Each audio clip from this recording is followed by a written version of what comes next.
So friends, स्वागत है आपका अपने इस चैनल दी न्यू ट्रेडर्स में।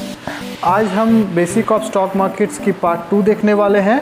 सो जो भी शेयर मार्केट्स को पूरी तरह से शुरुआत से समझना चाहते हैं वो इस सीरीज़ को पूरी तरह से फॉलो करें, और जिसके लिए सबसे पहले चैनल को सब्सक्राइब कर दें और बेल आइकन को प्रेस कर दें ताकि आने वाली कोई भी वीडियो आपसे मिस ना हो। सो चलिए हम शुरुआत करते हैं।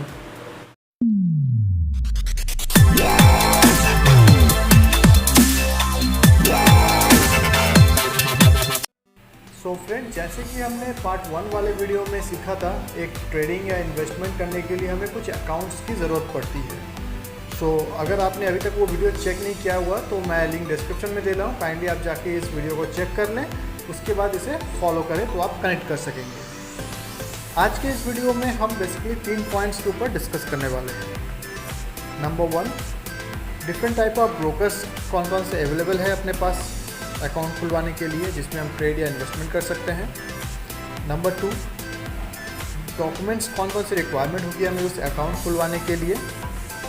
And number 3, different type of trading या इन्वेस्टमेंट्स क्या क्या होती हैं एक स्टॉक मार्केट में।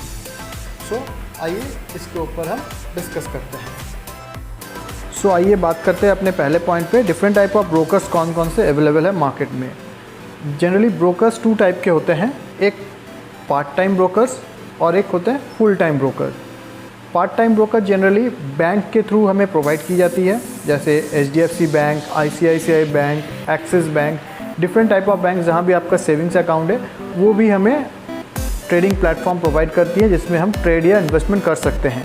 बट उनका काम फुल टाइम ब्रोकिंग का नहीं है, उनका काम full time share market broking provide करने का नहीं है, उनका काम बैंकिंग का है। But as a part time वो हमें शेयर मार्केट में भी एक फैसिलिटी प्रोवाइड करती हैं ट्रेडिंग या इन्वेस्टमेंट करने के लिए। और एक होती हैं full time brokers. Full time broker जिनका काम ब्रोकरिंग का ही होता है। अब फुल टाइम ब्रोकर्स के भी 2 पार्ट्स होते हैं, 2 टाइप के फुल टाइम ब्रोकर्स भी अवेलेबल है मार्केट में जनरली हमें जो देखने मिलती है। एक होता है जो है डिस्काउंट ब्रोकर्स और एक होते हैं full service brokers. Discount brokers जो जनरली हमें एक ट्रेडिंग प्लेटफॉर्म प्रोवाइड करती हैं, बट इनके सर्विसेज कुछ लिमिटेड होते हैं और बट इन्हें हमें डिस्काउंट मिलता है और इनके चार्जेस कम होते हैं। और दूसरी तरफ होता है full service broker. Full service brokers वो ब्रोकर्स होते हैं जो हमें बहुत सारी सर्विस फैसिलिटीज़ अवेलेबल करती हैं, जो हमें एक ट्रेडिंग प्लेटफॉर्म के साथ साथ एक फुल टाइम सर्विस भी प्रोवाइड करती है। बट इनका चार्जेस जो हैं, ब्रोकिंग चार्जेस जो हैं कंपेरेटिवली हाई होते हैं। डिस्काउंट ब्रोकर्स जैसे मार्केट में जो अभी अवेलेबल हैं या बहुत अच्छे जो हैं, जैसे ज़ीरोधा हो गए, अपस्टॉक हो गए, 5 पैसा हो गए, बहुत सारे different type of discount brokers हैं, आप किसी को भी आप चूज़ कर सकते हैं। और फुल सर्विस ब्रोकर में आप अगर जानना चाहें तो मोतीलाल ओसवाल है, एंजल ब्रोकिंग है, शेर खान है और बहुत सारे आपके फुल सर्विस ब्रोकर भी अवेलेबल रहेंगे। बट अगर आप मेरे सजेशन माने तो मैं आपको कहूँगा या डिस्काउंट ब्रोकर या फुल सर्विस ब्रोकर के साथ ही आप जाएं, क्योंकि पार्ट टाइम ब्रोकर के साथ अगर आप जाते हैं तो उनके सर्विस कितने अच्छी हो सकती है या कितने फैसिलिटी उनका सपोर्ट अच्छा रह सकता है, इसमें थोड़ी डाउट है। क्योंकि अगर हम कोई भी काम पार्ट टाइम करते हैं तो उसमें हमारी मास्टरी नहीं होती है, बट इनका टोटल ही काम जो फुल टाइम ब्रोकर हैं उनका पूरा काम ही ब्रोकिंग का होता है। सो मैं सजेस्ट करूँगा किसी भी फुल टाइम ब्रोकर के साथ आप अपना अकाउंट खुलवा लें। तो अब मैंने डिस्क्रिप्शन में लिंक भी दे दिया है अपस्टॉक्स का, अगर आप अपस्टॉक्स का अकाउंट खुलवाना चाहें तो उसके थ्रू भी आप उसे अकाउंट खुलवा सकते हैं, लिंक डिस्क्रिप्शन में है। सो आइए चलते हैं अपने नेक्स्ट पॉइंट की तरफ। डिफरेंट टाइप ऑफ ट्रेडिंग या इन्वेस्टमेंट इंस्ट्रूमेंट्स कौन कौन से अवेलेबल है स्टॉक मार्केट में। जनरली स्टॉक मार्केट्स में 5 टाइप्स ऑफ इंस्ट्रूमेंट्स अवेलेबल होते हैं। Number 1 equity, number 2 futures, number 3 options, number 4 commodity and number 5 forex. In different type of instruments पे हम ट्रेड या इन्वेस्टमेंट कर सकते हैं। आइए इन इंस्ट्रूमेंट्स को हम ब्रीफ में जानते हैं। सो पहला है अपना इक्विटी। इक्विटी या आप कह सकते हैं कैश मार्केट, जिसमें हम 1 रुपये के बदले हम 1 रुपये के ही शेयर्स खरीदते हैं और हमें प्रॉफिट या लॉस अगर होता है तो वो 1 रुपये के शेयर्स पे ही होता है। इसमें अगर हमें 100 शेयर्स ख़रीदने हैं तो 100 शेयर्स के जितने प्राइस होते हैं उतने पैसे पे करके हमें उतने के ही शेयर्स ख़रीदने होते हैं, और इसमें हमें जो प्रॉफिट होता है वो उतने ही पैसे के ऊपर ही प्रॉफिट होता है और उतने पैसे के ऊपर ही लॉस होता है। नंबर 2 है अपना फ्यूचर्स। फ्यूचर्स कैश मार्केट में जैसे हम जो शेयर्स को ट्रेड करते हैं उसी के फ्यूचर्स को हम लॉट्स में ट्रेड कर सकते हैं। फ्यूचर्स का मतलब होता है लॉट साइज़ में ट्रेड करना। जैसे इक्विटी मार्केट में हम कितने भी शेयर्स खरीद या सेल कर सकते हैं, बट फ्यूचर्स में ऐसा नहीं होता। फ्यूचर्स में हमें एक लॉट्स में ख़रीदना होता है। अगर मैं एक एग्ज़ाम्पल के साथ कहूँ, जैसे मार्केट में अगर हम जाते हैं तो कुछ चीज़ें होती है जो हमें डज़न में या केजीज़ में ख़रीदने होते हैं, उसी तरह से फ्यूचर्स एक ऐसी इंस्ट्रूमेंट है जिसमें हम पीस के हिसाब से नहीं खरीद सकते, उसे हमें कंपनी के लॉट साइज़ के हिसाब से ही ख़रीदना होता है। और इसके एक रेस्ट्रिक्शन पीरियड भी होते हैं जो 1 महीना, 2 महीने या 3 महीने तक हम इसे होल्ड कर सकते हैं। तो ये सर्टेन पीरियड के लिए एक लॉट साइज़ में ही हमें अवेलेबल होती हैं, और इसके लिए हमें पूरी प्राइस पे नहीं करनी होती है। अगर सपोज़ एक शेयर का लॉट साइज़ है 100 शेयर्स का, तो हमें वो 100 शेयर्स के पूरे प्राइस नहीं पे करने पड़ेंगे, हमें उसमें कुछ डिस्काउंट मिल जाता है जिसे हम लेवरेज कहते हैं। इसके बारे में अगर जानना चाहते हैं तो हम कोई और एक वीडियो में इसके बारे में डिटेल्स में बात करेंगे, क्योंकि एक बहुत वास्ट सब्जेक्ट है। नंबर 3 है अपना एक ऑप्शंस। ऑप्शंस क्या होते हैं? जो कोई भी एक शेयर्स के जो इक्विटी में भी ट्रेड हो सकते हैं, फ्यूचर्स में भी ट्रेड होते हैं, वैसे कुछ शेयर्स के ऑप्शंस भी अवेलेबल होते हैं। ऑप्शंस के बारे में मैं ज़्यादा नहीं बोलना चाहूँगा क्योंकि ये एक बहुत बड़ा सब्जेक्ट है। फ्यूचर एंड ऑप्शंस ये अलग ही सब्जेक्ट होते हैं कि ये भी लॉट साइज़ में ही अवेलेबल होते हैं, और इसे भी एक सर्टेन पीरियड के लिए, एक टाइम के लिए ही हम ट्रेड कर सकते हैं, और ये इसके लिए भी हमें फुल अमाउंट पे करने की ज़रूरत नहीं होती। इसके लिए सपोज छोटा प्रीमियम लगता है। और अगर इसके बारे में आप एक डिटेल वीडियो जानना चाहते हैं तो नीचे कमेंट बॉक्स में आप कमेंट करें, तो मैं फ्यूचर एंड ऑप्शंस के ऊपर में वही डिटेल्स वीडियो अपलोड करूँगा। नेक्स्ट इंस्ट्रूमेंट अपने अवेलेबल है मार्केट में कमोडिटी।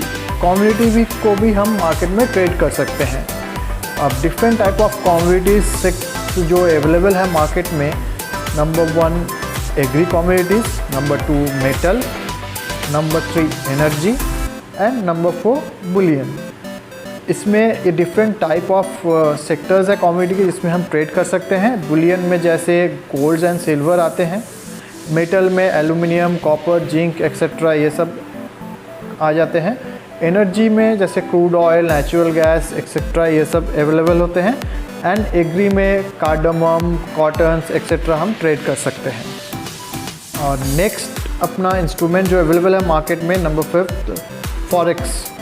फॉरेक्स ट्रेडिंग भी हम मार्केट में कर सकते हैं। फॉरेक्स ट्रेडिंग किसे कहते हैं? जनरली फॉरेन एक्सचेंज के जो डिफरेंट रेट्स होते हैं करेंसीज़ के, इसके बीच में जो फ्लक्चुएशन होती है, जैसे डॉलर का भाव इंडियन रुपीस के साथ कम बेसी होता है, इस जो रेट जो डेली के फ्लक्चुएशंस होते हैं इस पे भी हम ट्रेडिंग कर सकते हैं। जनरली फॉरेक्स मार्केट इंडिया में इंडियन करेंसी के पेयर्स के साथ ही आप ट्रेड कर सकते हैं, जैसे इंडियन INR टू USD, तो यही लीगल है। और दूसरी कोई करेंसी के साथ जैसे USD टू EN और या डिफरेंट टाइप ऑफ करेंसीज़ के साथ हम अभी ट्रेड नहीं कर सकते, बिकॉज ये अभी तक लीगल नहीं है इंडिया में। तो आइए देखते हैं अब इस अकाउंट खुलवाने के लिए हमें कौन कौन सी डॉक्यूमेंट्स रिक्वायर्ड होंगी। नंबर 1 जो मैंडेटरी डॉक्यूमेंट्स कहा जाता है, जिसे हम कहते हैं पैन कार्ड। पैन कार्ड हमें एक ट्रेडिंग या डीमैट अकाउंट खुलवाने के लिए मैंडेटरी है। नंबर 2 जो हमें लगता है एक फ़ोटो ID प्रूफ, जो कि DL दे सकते हैं आप, अपना आधार कार्ड दे सकते हैं, या कोई भी अपनी फ़ोटो एक ID प्रूफ दे सकते हैं।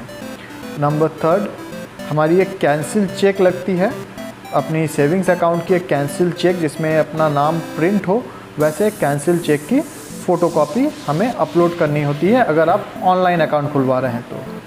साथ ही साथ अगर आप ऑनलाइन अकाउंट खुलवा रहे हैं, क्योंकि अभी कोविड के बाद अभी मैक्सिमम ब्रोकर्स ऑनलाइन ही अकाउंट खोल रहे हैं, तो वे आपके डिजी लॉकर का एक अकाउंट भी चाहते हैं वेरिफिकेशन के लिए, ताकि वो वहीं से आपके अकाउंट्स के सारे डॉक्यूमेंट्स को वेरीफाई कर लें और ऑनलाइन आपके अकाउंट को खोल दें। तो एक डिजी लॉकर का भी आपका अकाउंट होना ज़रूरी होता है। और डिजी लॉकर में कैसे अपना अकाउंट खोलते हैं, कैसे उसमें अपने आधार कार्ड या पैन कार्ड को अपलोड करते हैं, इसके रिगार्डिंग आपको वीडियोस ऑनलाइन यूट्यूब में बहुत सारी मिल जाएगी। काइंडली उसे एक बार चेक कर लें। अगर आप फुल सर्विस ब्रोकर के साथ अकाउंट खुलवा रहे हैं तो आप उन्हें फ़ोन करके भी बुला सकते हैं, तो वो आपके घर में आके आपके डॉक्यूमेंट्स प्रोसेस करके आपके डॉक्यूमेंट्स कलेक्ट करके भी ले जा सकते हैं। तो ये डिपेंड करता है आप किस टाइप के ब्रोकर के साथ अपना अकाउंट खुलवा रहे हैं। अगर डिस्काउंट ब्रोकर के साथ खुलवा रहे हैं तो आपको ऑनलाइन प्रोसेस करना रहता है, और अगर फुल सर्विस ब्रोकर के साथ आप खुलवा रहे हैं तो वो ऑनलाइन भी कर सकते हैं, या आपके साथ बात करके वो आपके घर में आके भी आपके डॉक्यूमेंट्स कलेक्ट कर सकते हैं। तो फ्रेंड्स, अगर आप बिगिनर हो स्टॉक मार्केट में, तो मैं आपको बोलना चाहूँगा आप इक्विटी मार्केट या जिसे हम कैश मार्केट भी कहते हैं, वहाँ से अपना शुरुआत करें, ताकि हमारी रिस्क भी कम हो और अगर हमें लॉस होती है तो वो भी एक स्मॉल अमाउंट में लॉस हो। अगर आप फ्यूचर या ऑप्शंस में ट्रेड करते हैं जो कि लॉट साइज़ में ट्रेड होती हैं और जहां हमें लिवरेज तो मिलता है बट हमारी रिस्क बहुत हाई हो जाती है और लॉस होने के चांसेस भी बहुत बढ़ जाते हैं। सो हमें ऐसी ट्रेड नहीं करने जहां पे हमारे रिस्क लॉस होने के बहुत ज़्यादा हो। सो अगर आप अपना करियर का शुरुआत करना चाहते हैं स्टॉक मार्केट में तो कैश मार्केट से ही करें। और सबसे पहले उसके लिए जो ज़रूरत होगी वो है एक ट्रेडिंग एंड डीमैट अकाउंट के, जिसके लिंक मैंने डिस्क्रिप्शन में दे दिया है, तो आप काइंडली जाके चेक करें और अपना अकाउंट सबसे पहले खुलवा लें, ताकि आने वाले वीडियोस में हम और डिटेल्स में सीख सकें और अपना एक ट्रेडिंग या इन्वेस्टमेंट की शुरुआत कर सकें। सो मिलते हैं अपने कुछ और बेसिक ऑफ स्टॉक मार्केट्स के डिटेल्स के साथ अपने नेक्स्ट वीडियो में। तब तक के लिए थैंक यू।